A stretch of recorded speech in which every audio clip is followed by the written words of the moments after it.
जय श्री राम। वाल्मीकि रामायण अनुसार माता सीता ने इन पांचों को क्रोधित होकर क्यों अभिशाप दिया था? आज भी कलियुग में इन पांचों कौवा, गाय, तुलसी पौधा, फाल्गु नदी, पंडित जी, बट वृक्ष सब भोगत रहे और माता सीता ने क्यों किया राजा दशरथ जी का पिंडदान? आइए जानते हैं। वाल्मीकि रामायण अनुसार भगवान रामचंद्र पितृ सत्यारक्षा करने के लिए 14 वर्ष वनवास काट रहे थे। प्रभु रामचंद्र जी के साथ भाई लक्ष्मण जी और माता सीता भी वनवास काट रहे थे। प्रभु रामचंद्र जी का वनवास काटते समय पिता दशरथ जी का मृत्यु हो चुका था। देखते देखते 1 साल हो गया, फिर पितृपक्ष का समय आ गया। हिंदू धर्म में पिंडदान करने के लिए किसी भी पवित्र नदी का तट पर पिंडदान किया जाता है। राजा दशरथ जी का पिंडदान करने के लिए प्रभु रामचंद्र, भाई लक्ष्मण और माता सीता ने बिहार का गया स्थित फाल्गु नदी का तट पर पहुंच गए थे और पंडित जी से मिलकर पिंडदान करने के लिए बात करने लगे थे। पंडित जी पिंडदान करने के लिए कुछ जरूरी सामग्री के लिए बोल रहे थे।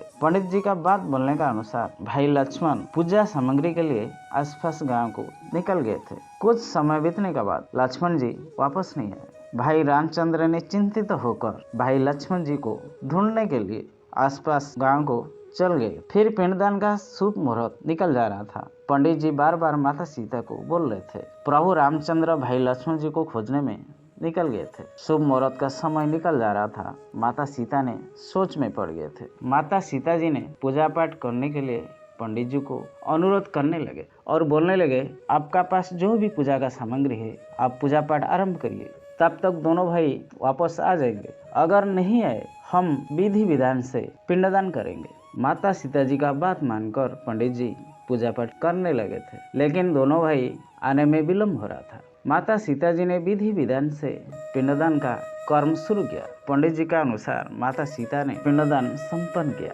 पिंडदान का अंत में माता सीता जी आंखें बंद करके राजा दशरथ जी को स्मरण किया। उस दौरान माता सीता को एक दिव्य वाणी सुनाई दिया, आपका पूजा और आपका पिंडदान मुझे प्राप्त हुआ, मेरा आत्मा को संतुष्ट मिले। ये बात सुनकर माता सीता को बहुत प्रसन्न मिला। माता सीता जी बहुत खुशी हुई। माता सीता का पिंडदान सफल हुआ। राजा दशरथ ने बहू सीता का पिंडदान स्वीकार कर लिया। कुछ समय का बाद भगवान रामचंद्र और भाई लक्ष्मण जी पूजा सामग्री लेकर पिंडदान का स्थान पर पहुंच गए। दोनों भाई को पता चला माता सीता जी ने पिता दशरथ जी को पिंडदान कर चुके हैं। आश्चर्य और चकित हो गए, ऐसा कैसे हो सकता है? हिंदू धर्म में पति के बिना पत्नी किसी भी शुभ कार्य नहीं कर सकता है। माता सीता राम जी को बोले और बहुत समझाने लगे, शुभ मुहूर्त खत्म होने का कारण मैंने पिंडदान संपन्न किया है। पिता दशरथ जी ने मेरा पिंडदान को स्वीकार किया है, लेकिन भगवान रामचंद्र जी को माता सीता जी का बात विश्वास नहीं हुआ।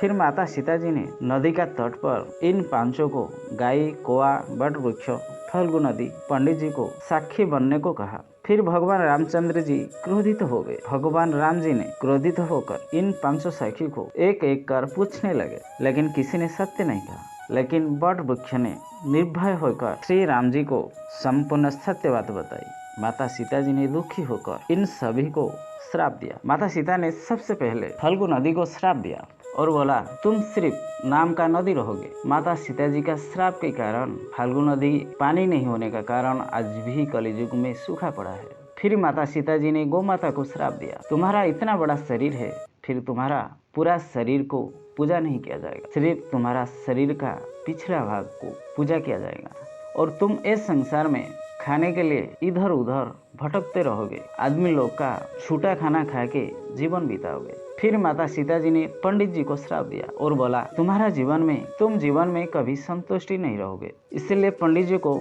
जितना भी दान दक्षिणा दिया जाता है वो कभी भी संतुष्टि नहीं रहते हैं। फिर माता सीता ने कौवा को अभिशाप दिया, तुम्हारा जीवन में हमेशा लड़ते झगड़ के खाना खाओगे। माता सीता ने तुलसी पौधा को श्राप दिया, तुम कभी भी गया का क्षेत्र में नहीं उगोगे। अंत में माता सीता बट वृक्ष को आशीर्वाद दिया, क्योंकि इन पांचों में सिर्फ बट वृक्ष माता सीता का साथ दिया और सत्य बात भगवान रामचंद्र जी को बोला था। माता सीता ने बट वृक्ष को आशीर्वाद दिया, गया का पिंडदान में तुम्हारा उपस्थित होना बहुत जरूरी है। और माता सीता ने लंबे आयु और आदमी लोग को छाया प्रदान करने के लिए आशीर्वाद दिया। माता सीता ने वट वृक्षों को अनेक आशीर्वाद दिया। अंत में माता सीता ने कहा, अगर पतिव्रता नारी अपना पति के लंबी आयु के लिए वट वृक्षों को पूजा आराधना करेगी और जीवन में सुख शांति प्राप्त करेगी। अगर हमारा वीडियो अच्छा लगे तो हमारा YouTube चैनल को सब्सक्राइब करिए।